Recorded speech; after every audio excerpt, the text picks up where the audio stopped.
Kwingineko, wahudumu wa bodaboda katika kaunti ya Murang'a wameapa kutokubali kutumiwa kuzua vurugu za kisiasa au kuwasafirisha wahalifu wakati wa kampeni.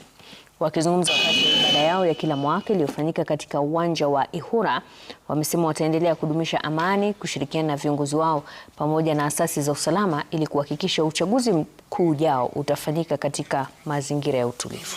Sikia tafadhali nipungie mkono. Hallelujah! What I've said is that the boda operators do not allow yourselves to be misused by the politicians. Do not be the victims. Don't be the ones used to very goons to political rallies. I want to inform every citizen that those people who are used as goons, they are not boda riders. They are people who pretend they are boda riders.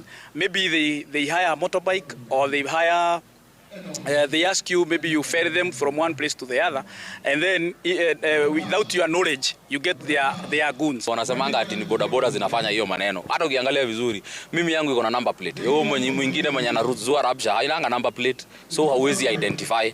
So we want to say that this time, kindly, tafadhali, wanabodaboda wote Kenya nzima mahali wako, tafadhali, tushikane pamoja na tuende tukiwa kitu kimoja na tusikubali kutumika.